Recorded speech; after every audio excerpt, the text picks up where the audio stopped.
Hello students, good morning all of you. मैं श्याम सिंह, आपका Shyam Singh SRDM mathematics channel में स्वागत करता हूँ। आज हम डिस्कस करेंगे fractions part B. Fractions part B. इससे पहले हम फ्रैक्शंस और फ्रैक्शंस के टाइप्स के बारे में डिस्कस कर चुके हैं कुछ एक के, जैसे कि प्रॉपर फ्रैक्शन क्या होता है, इम्प्रॉपर फ्रैक्शन क्या होता है, मिक्स्ड फ्रैक्शन क्या होता है, लाइक फ्रैक्शन क्या होता है, अनलाइक फ्रैक्शंस क्या होता है। आज हम बचे हुए पार्ट्स के ऊपर डिस्कस करना चाहेंगे। तो चलिए शुरुआत करते हैं फ्रैक्शन। फ्रैक्शंस को एक बार दोबारा से डिफाइन कर देते हैं। कहता है फ्रैक्शन क्या होता है, any number write in the form of P upon में क्यू। किसी नंबर को पी अपॉन क्यू की फॉर्म में लिख देना। P upon Q means numerator upon denominator. ये न्यूमरेटर हो गया, ये डिनोमिनेटर। किसी भी नंबर को हम न्यूमरेटर अपॉन डिनोमिनेटर की फॉर्म में लिख दें। And P and Q are whole number. And P and Q it's mean numerator and denominators are whole number. But Q not equal to में जीरो, परंतु क्यू की value क्या ना हो, डिनोमिनेटर की वैल्यू क्या ना हो, जीरो ना हो। ठीक है। आर कॉल्ड फ्रैक्शंस, उसे हम क्या कहते हैं, फ्रैक्शंस कहते हैं। एग्जाम्पल के तौर पे जैसे 2/7, 14/19, 15/20, ये सभी क्या है, फ्रैक्शन। क्यों? क्योंकि न्यूमरेटर भी होल नंबर है, डिनोमिनेटर भी, न्यूमरेटर भी होल नंबर है, डिनोमिनेटर भी। इस प्रकार हम कह सकते हैं ये होता है फ्रैक्शंस। आज हम फिर इनकी बची हुई टाइप्स के ऊपर डिस्कस करना चाहेंगे। तो देखिए, सबसे पहले टाइप हमारी डेसिमल फ्रैक्शंस। डेसिमल फ्रैक्शंस हम किन्हें कहते हैं? डेसिमल फ्रैक्शंस हम किन्हें कहते हैं? मान लीजिए जैसे कि 7/10, 19/100, 22/1000, इस प्रकार के नंबर्स को हम क्या कहते हैं, डेसिमल फ्रैक्शंस। कैसे पता चलेगा? कोई भी ये में फ्रैक्शन दे रखे है, उस फ्रैक्शन की जो डिनोमिनेटर वैल्यू है वो 10 की पावर में है। किस में है? यदि 10 की पावर में है तो वह क्या होगा, डेसिमल फ्रैक्शन। ये 10 है तो ये हो गया 10 की पावर 1। ये 100 था, 100 क्या हो गया, 10 की पावर 2। इसी प्रकार 1000 जो है वो क्या हो गया, 10 की पावर 3। 10 की पावर 3। इट्स मीन, कहने का मतलब है कि कोई भी ऐसा फ्रैक्शन जिसके अंदर डिनोमिनेटर वैल्यू जो है वो 10 की पावर के रूप में है, that's numbers are called the decimal fractions. उसे हम डेसिमल फ्रैक्शंस कहेंगे। उन्हें हम डेसिमल फ्रैक्शंस कहेंगे, दशमलव भिन्न कहेंगे। समझ गए होंगे अच्छे से कि 10, 100, 1000 यानी कि 10 की पावर के अंदर यदि डिनोमिनेटर की वैल्यू है तो वो फ्रैक्शंस होते हैं हमारे डेसिमल फ्रैक्शंस। कोई हमें कह दे कि बताइए भाई 3/10, 3/50 और 7/100, इनमें से कौन कौन से जो नंबर हैं वो डेसिमल फ्रैक्शंस हैं, डेसिमल फ्रैक्शंस है। तो हम कहेंगे डिनोमिनेटर की वैल्यू देखें किसमें, 10 की पावर 1 में। तो ये एक क्या हो गया, डेसिमल फ्रैक्शन हो गया। 3/50 है, 3/50, 50 को हम लिख सकते हैं 5 × 10। तो इसका जो डिनोमिनेटर वैल्यू हुई वो हुई 5 × 10 की पावर 1। और इट्स मीन ये क्या नहीं, हमारा डेसिमल फ्रैक्शन नहीं है। क्यों? क्योंकि मैंने बताया था कि डिनोमिनेटर की वैल्यू जो है वो सिर्फ ओनली किसकी पावर में होनी चाहिए, 10 की पावर में होनी चाहिए। तो 10 की पावर में 10 की पावर 1 बन रही है, परंतु अदर होल नंबर और रह गया, इसका एक फैक्टर, इसका एक फैक्टर। तो हम कहेंगे ये जो नंबर है ये डेसिमल फ्रैक्शन नहीं है, यह डेसिमल फ्रैक्शन नहीं है। इसी प्रकार 7/100 क्या हो जाएगा, 100 की पावर क्या हो जाती है, 10 की पावर 2। इट्स मीन ये भी क्या है, डेसिमल फ्रैक्शन है। और ये भी डेसिमल फ्रैक्शन है, ये डेसिमल फ्रैक्शन नहीं है। तो अच्छे से समझ गए आप कि यदि 10 की पावर के अंदर है डिनोमिनेटर की value, that's mean decimal fraction. अब नेक्स्ट नंबर आ जाइए, कह रहा है vulgar fractions. Vulgar fractions in denominator values are any other numbers without 10 power. यदि 10 की पावर के अलावा किसी दूसरी प्रकार की डिनोमिनेटर वैल्यू है तो वो क्या कहलाएगा, हमारा वल्गर फ्रैक्शंस। क्या कहलाएगा, वल्गर फ्रैक्शंस। मान लीजिए ये हमारा, ये जो हमारा था 3/50, 3/50 भाई, ये हो गया हमारा 7/20। ये दोनों क्या हमारे वल्गर फ्रैक्शंस है। क्या है?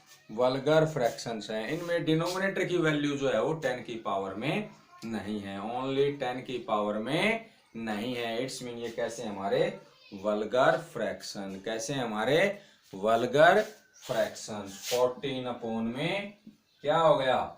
1700। तो ओनली जो डिनोमिनेटर वैल्यू है वो क्या नहीं है, 10 की पावर में नहीं है। यदि 20 है तो 20 को हम लिख सकते हैं 10 2 जा 20, यानी कि 10 की पावर 1 और मल्टीप्लाई में 2 के रूप में हुआ इसका डिनोमिनेटर की वैल्यू। इसी प्रकार 3/50 है, बताया था मैंने 5 गुणा में 10, तो ओनली 10 की पावर में नहीं है, साथ में फैक्टर क्या है 5 है। तो इस प्रकार के जो फ्रैक्शंस होते हैं वो होते हैं वल्गर फ्रैक्शन, जिनके अंदर डिनोमिनेटर की वैल्यू ओनली 10 की पावर में न हो, 10 की पावर में न हो, उन्हें हम क्या कहते हैं? Vulgar fractions. ओके, नेक्स्ट हमारा कॉम्प्लेक्स फ्रैक्शन। कॉम्प्लेक्स फ्रैक्शन एक ऐसा फ्रैक्शन जिसके अंदर न्यूमरेटर की वैल्यू एंड डिनोमिनेटर की वैल्यू, न्यूमरेटर की वैल्यू एंड डिनोमिनेटर की वैल्यू, दोनों की दोनों वैल्यू क्या हो? फ्रैक्शंस के रूप में या मिक्स्ड फ्रैक्शंस के रूप में हो, तो हम कहेंगे उनको उनको हम कहेंगे कॉम्प्लेक्स फ्रैक्शन। जैसे हमने कह दिया 2/7 अपॉन में 1/5, ये क्या हो गया हमारा ऊपर वाला फ्रैक्शन हो गया, ये भी क्या हो गया फ्रैक्शन। तो फ्रैक्शन फ्रैक्शन को डिवाइड कर रहा है, तो इट्स मीन ये क्या कैसा नंबर हुआ? Complex fraction. कैसा हुआ? Complex fraction. यदि हमारे पास आ जाता 2/1 एंड 1/2, 2/1 एंड 1/2, तो ये भी क्या हुआ हमारे पास? Complex fraction. ये हमारा क्या हो गया? Whole number. ये क्या हो गया हमारा? Mixed number, mixed fraction number हो गया। तो भी ये क्या है? कॉम्प्लेक्स फ्रैक्शन है। क्या है? Complex fraction.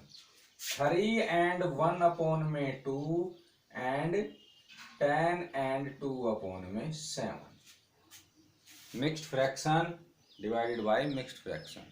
न्यूमरेटर वैल्यू भी क्या है? मिक्स्ड फ्रैक्शन के रूप में है, ये भी क्या है? मिक्स्ड फ्रैक्शन के रूप में है। तो कैसा कहलाएगा ये? Complex fraction. तो समझ गए होंगे आप, जब भी कोई फ्रैक्शन, जब भी किसी फ्रैक्शन के अंदर न्यूमरेटर वैल्यू भी फ्रैक्शन के रूप में हो, डिनोमिनेटर वैल्यू भी क्या हो?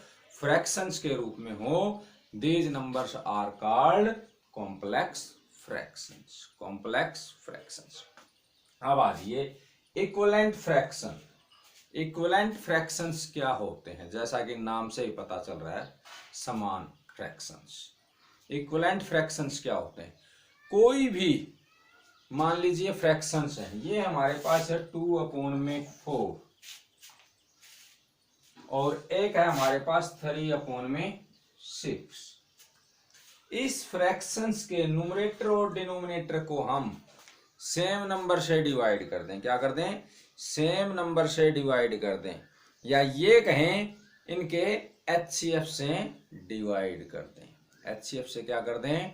डिवाइड कर दें। तो डिवाइड मान लिया हमने, इसको भी 2 से डिवाइड किया, इसको भी 2 से, दोनों का HCF 2 नजर आ रहा है। 2 1 जा 2 और 2 2 जा 4। इसकी जो वैल्यू आई 1/2 आई। इसी प्रकार इसको हम क्या कर दें? 3 से डिवाइड कर दें, इसको भी 3 से डिवाइड कर दें। 3 और 6 का HCF क्या हो गया? 1। तो सेम नंबर से डिवाइड किया तो 3 1 जा 3 और 3 2 जा 6। अब दोनों की क्या आ गई है? ये क्या आ गई? दोनों फ्रैक्शंस की सिंपलेस्ट फॉर्म आ गई। ये 2/4 के इक्वल हुआ और ये 3/6 के इक्वल हुआ। 2/4 की ये क्या कहलाएगी? Simplest form, simplest fraction, simplest form या लोएस्ट फॉर्म कहेंगे हम इनको। तब किन्हीं भी फ्रैक्शंस की लोएस्ट वैल्यू या सिंपलेस्ट फॉर्म क्या आ जाए? इक्वल आ जाए, या स्टैंडर्ड फॉर्म भी कह देते हैं हम। किसी फ्रैक्शंस को स्टैंडर्ड फॉर्म में लिखिए, किसी फ्रैक्शन को स्टैंडर्ड फॉर्म में लिखिए, तो उस चीज को हम कहते हैं इक्विवेलेंट नहीं, दो नंबर्स की क्या आ जाए, लोएस्ट वैल्यू इक्वल आ जाए तो वो दोनों फ्रैक्शंस क्या होंगे, इक्वलेंट होंगे। क्या होंगे, इक्वलेंट होंगे। 2/4 की लोएस्ट वैल्यू आ गई 1/2, 3/6 की लोएस्ट वैल्यू क्या आ गई 1/2। लोएस्ट वैल्यू कब आती है, जब हम न्यूमरेटर और डिनोमिनेटर्स को उनके एचसीएफ से डिवाइड कर देते हैं, तो डिवाइड करने पर जो वैल्यू आती है वो लोएस्ट फॉर्म आती है। लोएस्ट फॉर्म मीन्स इन दोनों का जो एचसीएफ होगा अब क्या होगा, वो 1 होगा। या दूसरी भाषा में कहें कि न्यूमरेटर और डिनोमिनेटर दोनों क्या हो जाएंगे, coprime number. Coprime numbers, coprime numbers जिनका एचसीएफ क्या हो 1। तो इसकी जो लोएस्ट वैल्यू आई 1/2, इसकी भी वैल्यू क्या आई लोएस्ट 1/2। तो हम कह सकते हैं 2/4 एंड 3/6 दोनों फ्रैक्शंस क्या हैं, इक्विवेलेंट फ्रैक्शंस हैं। क्या हैं, इक्विवेलेंट फ्रैक्शंस हैं।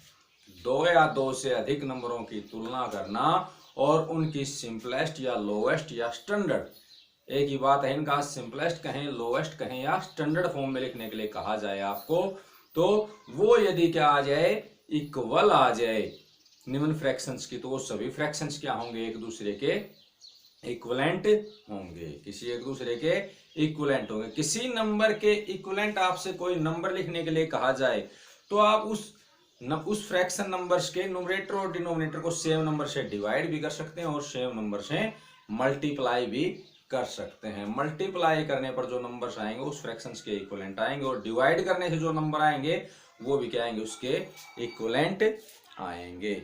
जैसे कि देखिए हमारे पास हमें कहा गया कि 2/4 की कोई इक्विवेलेंट फ्रैक्शन लिखिए, तो हमने क्या किया, 2/4 को 2 से डिवाइड कर दिया, इसको भी 2 से डिवाइड कर दिया, वैल्यू क्या आई 1/2। तो हम कहेंगे 1/2 जो है वो 2/4 के इक्विवेलेंट है। तो हम डिवाइड करके तो क्या कर सकते हैं कि निश्चित मात्रा में उसके इक्विवेलेंट फ्रैक्शन निकाल सकते हैं। उसके इक्विवेलेंट जो है फ्रैक्शन निकाल सकते हैं निश्चित मात्रा के अंदर।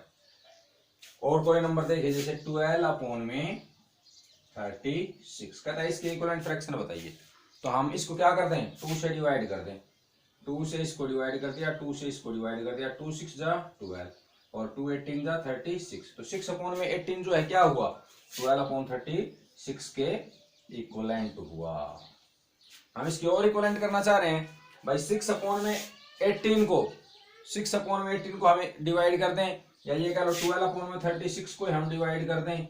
मान लिया 4 से इसको डिवाइड कर दिया, 4 से इसको डिवाइड कर दिया, 4 3 जा 12, 4 9 जा 36, 3/9 आ गया। तो हम कहेंगे 12/36, 6/18 एंड 3/9 तीनों क्या है, ये इक्विवेलेंट फ्रैक्शंस। तो हम जितने नंबर से डिवाइड होता जाएगा इसको डिवाइड करते जाएंगे, एक निश्चित सीमा के नंबर से ये क्या होंगे, डिवाइड होंगे। तो हम कह सकते हैं कि न्यूमरेटर और डिनोमिनेटर को सेम नंबर से हम डिवाइड करके एक निश्चित मात्रा में उस फ्रैक्शंस के इक्विवेलेंट फ्रैक्शंस निकाल सकते हैं, परंतु उसके न्यूमरेटर और डिनोमिनेटर को हम सेम नंबर से मल्टीप्लाई करके अनगिनत इनफाइनाइट उस फ्रैक्शंस के इक्विवेलेंट फ्रैक्शन निकाल सकते हैं। वो किस प्रकार, देखिए जैसे ये हमारे पास है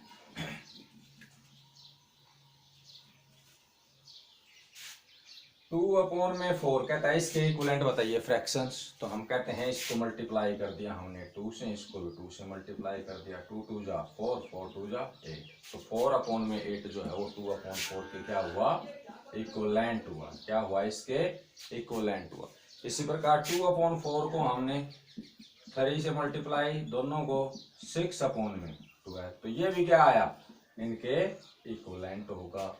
इसी प्रकार 2/4 को हम मान लिया 4 से मल्टीप्लाई कर दिया, 4 2 जा 8, 4 4 जा 16, तो 8/16 भी क्या होगा, इसके इक्विवेलेंट होगा। तो इस प्रकार हम जितने अलग अलग नंबर से न्यूमरेटर और डिनोमिनेटर को मल्टीप्लाई करते जाएंगे और जो जो फ्रैक्शन आते जाएंगे वो क्या होंगे, एक दूसरे के इक्विवेलेंट होंगे। इक्विवेलेंट के लिए मैंने बता दिया, यदि हम इनकी लोएस्ट वैल्यू निकालें, स्टैंडर्ड वैल्यू निकालें, तो सबकी वैल्यू क्या आएगी, सेम आएगी। That's mean given fractions are equivalent fraction. देखिए 2 1 जा 2, 2 2 जा 4, 1/2 हो गया, 4 1 जा 1, 4 2 जा 8, क्या आया 1/2 आया, 6 1 जा 6, 6 2 जा 12, 1/2 आया, 8 1 जा 8, 8 2 जा 16, यानी कि 1/2 आया। सभी की हमने लोवेस्ट वैल्यू देखी, यानी कि दोनों के HCF से डिवाइड जब हमने किया तो जो लोवेस्ट वैल्यू या स्टैंडर्ड वैल्यू जो आई वो क्या आई, इक्वल आई। जब इक्वल आई है तो इट्स मीन ये सभी फ्रैक्शंस भी जो हमारे थे वो क्या थे, इक्विवेलेंट थे। तो आप अच्छे से समझ गए होंगे कि इक्विवेलेंट फ्रैक्शंस क्या होते हैं, कॉम्प्लेक्स फ्रैक्शंस क्या होते हैं, वल्गर फ्रैक्शंस क्या होते हैं, डेसिमल फ्रैक्शंस क्या होते हैं और स्टैंडर्ड फॉर्म किसी भी फ्रैक्शंस की क्या होती है। किसी भी फ्रैक्शंस को सिंपलेस्ट फॉर्म में, लोवेस्ट फॉर्म में लिखना ही, उसकी लोवेस्ट वैल्यू के रूप में लिखना ही क्या कहलाती है, उसकी स्टैंडर्ड फॉर्म या लोवेस्ट टर्म के रूप में वो माना जाता है। तो ये आपके फ्रैक्शंस थे, अच्छे से रिवाइज करिए। Okay, thanks, have a nice day.